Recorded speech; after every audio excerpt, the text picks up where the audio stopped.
আসসালামু আলাইকুম। সম্মানিত দর্শক, কেমন আছেন? আশা করছি সবাই ভালো আছেন। আজকে আপনাদের সাথে যে বিষয়টি শেয়ার করব, সে বিষয়টি হলো বাংলাদেশ ওপেন ইউনিভার্সিটিতে বিএ বিএসএস কোর্সে যে ভর্তি আবেদন চলতেছে, সেই ভর্তি আবেদনটি আপনি ঘরে বসে নিজেই করতে পারবেন। চলুন প্রথমে একটি ব্রাউজার ওপেন করে নেবেন। গুগলে সার্চ করবেন বাংলাদেশ ওপেন ইউনিভার্সিটির ওয়েবসাইট হলো bousc.bd। এই ওয়েবসাইটে ঢুকতে হবে।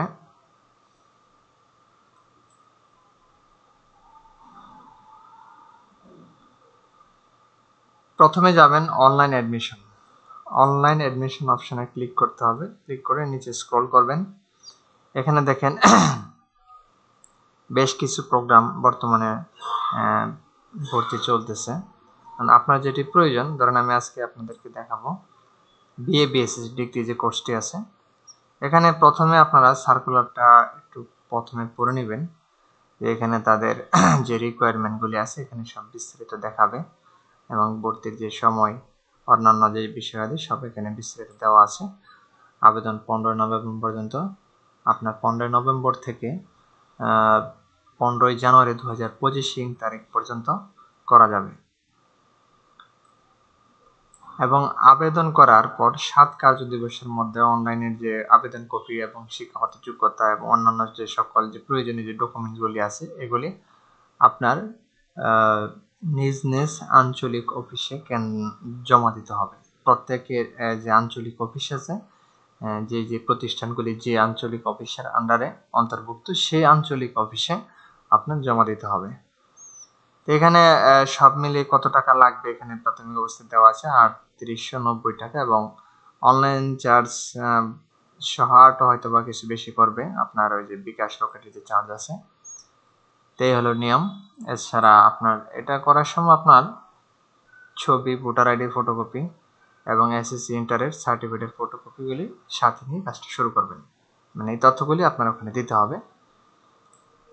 আপনার প্রথমে যাবেন অ্যাপ্লাই নাও অপশনে ক্লিক করতে হবে। প্রথমে অ্যাপ্লাই নাও অপশনে ক্লিক করবেন। অ্যাপ্লাই নাও অপশনে ক্লিক করার পর এখানে দেখেন রিজনাল সেন্টার।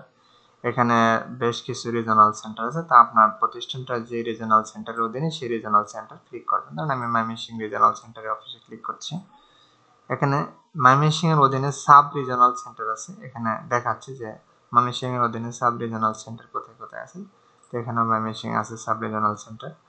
স্টাডি সেন্টার, এই ময়মনসিংহ সাব রিজনাল সেন্টারের অধীনে যে আপনার কলেজগুলি আছে সেই কলেজগুলির লিস্ট এখানে দেখাবে। ধরেন আমি বালুকা গভর্নমেন্ট কলেজ যে একটি আবেদন করব। এখানে আপনার ওই ময়মনসিংহের ভিতরে যে কয়টি কলেজে বাংলাদেশ উন্মুক্ত যে ডিগ্রি কোর্সটি চালু আছে সেই কলেজগুলি আপনার এখানে দেখাবে, অন্য কোনো কলেজ দেখাবে না। যেগুলিতে চালু আছে শুধু সেই কলেজগুলি আপনার লিস্টে দেখাবে। এখানে ধরেন আমি বালুকা গভর্নমেন্ট কলেজ দিলাম, দিয়ে নেক্সট অপশনে এই যে এখানে দেখেন আমি ময়মনসিংহ যে সাব রিজনাল সেন্টার দিলাম, এখানে আপনার কাগজটা জমা দিতে হবে। এখানে আপনার যে তথ্যগুলি আছে আপনার কলেজে না, আবেদন করার পরে যে প্রয়োজনীয় যে ডকুমেন্টস আছে সেই ডকুমেন্টসটা আপনার ময়মনসিংহে, আপনি যদি ময়মনসিংহ রিজনাল সেন্টারের অধীনে করে থাকেন, কলেজটা হয়ে থাকে, তাহলে ময়মনসিংহে আপনার জমা দিতে হবে, বা আপনার অন্যান্য আদার যে রিজনাল সেন্টার আছে ওটাতে জমা দিতে পারবেন যদি আপনার ওই রিজনাল সেন্টারের অন্তর্ভুক্ত আপনার কলেজটি হয়ে থাকে। দেখুন আপনার এখানে নেক্সটে ক্লিক করবেন। এখানে আপনার অ্যাপ্লিকেশন নাম দিতে হবে, নামটি দিবেন। নামটি ইংলিশ এবং বাংলায় দুটোটাই দিতে হবে। ইংলিশে দেবেন এবং বাংলাতে লিখতে চাইলে এখানে আপনার ইন্টারনেটে বাংলা লেখার জন্য ইউনিকোড আছে, ইউনিকোড দ্বারা লিখবেন অথবা অভ্র দিয়ে লিখতে পারবেন। পিতার নাম দিবেন বাংলায় এবং ইংলিশ, মাতার নাম বাংলায় এবং ইংরেজিতে। গার্জিয়ান নেম মানে আপনি যার তত্ত্বাবধানে আছেন, হয়তো বা পিতার নাম দিবেন অথবা বড় ভাইয়ের নাম দিয়ে দিবেন এবং আপনার গার্জিয়ানের যে মোবাইল নাম্বারটি আছে সেই মোবাইল নাম্বারটি এখানে দেবেন। তারপর আপনার যে জন্ম তারিখ আছে সেই জন্ম তারিখ এখানে ব্যবহার করবেন। প্লেস অফ বার্থ, আপনার জন্মস্থান কোথায়, আপনার যে ডিস্ট্রিক্টে জন্মগ্রহণ করেছেন সেই আপনার প্লেস অফ বার্থ দিয়ে দিবেন। জেন্ডার আপনার মেল ফিমেল, আপনার national identity Bangladeshi, nationality Bangladeshi, আপনার ন্যাশনাল আইডি নম্বর অথবা যদি আইডি নম্বর না থাকে বার্থ রেজিস্ট্রেশন নম্বর দিলেও হবে। ব্লাড গ্রুপ, আপনার যে গ্রুপটি থাকবে সেই গ্রুপটি আপনি এখান থেকে সিলেক্ট করে দেবেন। হ্যাঁ, মেরিটাল এখানে অটো সিস্টেমই সব ম্যাক্সিমাম বিষয়গুলি, প্রায় জিনিসগুলি অনেকগুলি বেশি auto system. Marital status, single থাকলে সিঙ্গেল, মেরিট থাকলে আপনি মেরিট দেবেন। হ্যাঁ, যার যেটা থাকবে সেটা ব্যবহার করবেন। এখানে আপনার ধর্ম ইউজ করবেন, আপনার যার যেটা কোটা, যদি কোটা থাকে তাহলে ব্যবহার করবেন, কোটা না থাকলে নট অ্যাপ্লিকেবল সিলেক্ট করবেন। এখানে একটি সচল ইমেল নাম্বার ব্যবহার করবেন। এখানে আপনার নিজের একটি সচল ইমেল নাম্বার অবশ্যই বাধ্যতামূলক দিতে হবে। মোবাইল নাম্বার, আপনার একটি সচল মোবাইল নাম্বার ইউজ করবেন। এই মোবাইল নাম্বারটা আবার পরবর্তীতে এখানে একটি ইউজার আইডি এবং পাসওয়ার্ড আপনার অটোমেটিক্যালি যাবে। সেই পাসওয়ার্ডটি আপনার সংরক্ষণ রাখতে হবে, যেটা পরবর্তীতে আপনার দেখা যায় এখানে 6টি সেমিস্টার থাকবে। এটা হলো ফার্স্ট সেমিস্টার, এবং second, third, fourth, fifth, 5, 6 semester পর্যন্ত আপনার এই পাসওয়ার্ডটি সংরক্ষণ রাখতে হবে। পরবর্তীতে রেজিস্ট্রেশন করতে গেলে পাসওয়ার্ডটি প্রয়োজন পড়তে পারে। হ্যাঁ, গ্রাম, এখানে আপনার গ্রামের নাম দেবেন, গ্রাম, post office, post code, district, আপনার যে ডিস্ট্রিক্ট থাকবে সেই ডিস্ট্রিক্ট আপনি এখানে যার যেটা থাকবে এখানে আপনি ব্যবহার করবেন। হ্যাঁ, থানা, ওই ডিস্ট্রিক্টের জন্য যে অন্তর্গত থানা আছে থানা ইউজ করবেন। তারপর বর্তমান ঠিকানা আপনার যেটা থাকবে সেটা দেবেন, পার্মানেন্ট আপনার যেটা থাকবে সেটা আপনি ইউজ করবেন। তারপর হলো এখানে একটা পিকচার অ্যাড করতে হবে। আপনার যে পিকচারটা আছে সেই পিকচারটা অবশ্যই 300 পিক্সেল বাই 300 পিক্সেলের হতে হবে এবং সাইজ 100 কেবি নিচে থাকতে হবে। 100 কেবির উপর থাকলে অ্যাপ্লিকেশনটা সাবমিট হবে না। সিগনেচারটা থাকতে হবে 300 পিক্সেল বাই 100 পিক্সেল এবং সাইজ হবে 100 কেবির নিচে। পিকচার এবং সিগনেচার কিভাবে রিসার্চ করতে আমার ইউটিউব চ্যানেলে এখানে বিস্তারিত দেওয়া আছে, ভিডিওটা দেখলে করতে পারবেন নিজে নিজে।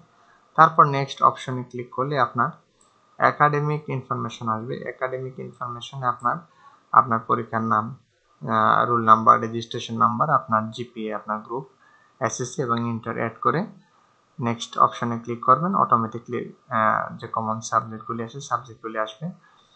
ফার্স্ট ইয়ারে যে সাবজেক্টগুলি বাধ্যতামূলক, এটা সবার ক্ষেত্রে একই।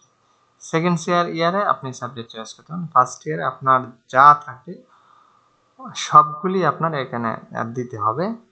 এই সবার জন্য এটা বাধ্যতামূলক, যে কোনো কলেজের জন্য একই সিস্টেম ফার্স্ট ইয়ার।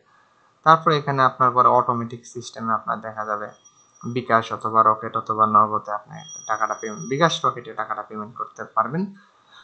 ওখানে আপনার অটোমেটিক সিস্টেমে আপনার নাম্বার এবং ওটিপির মাধ্যমে আপনার পেমেন্টটা করতে পারবেন।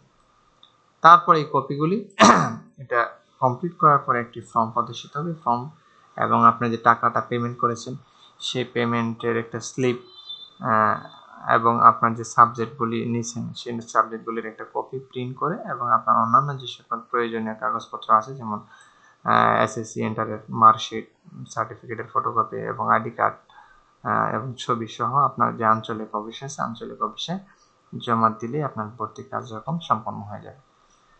সুপ্রিয় দর্শক, আশা করছি এই বিষয়টি বুঝতে পেরেছেন। আজকে এই পর্যন্তই। সবাই আমাদেরকে ভালো রাখুন, সুস্থ রাখুন। আসসালামু আলাইকুম ওয়া রাহমাতুল্লাহি ওয়া বারাকাতুহু।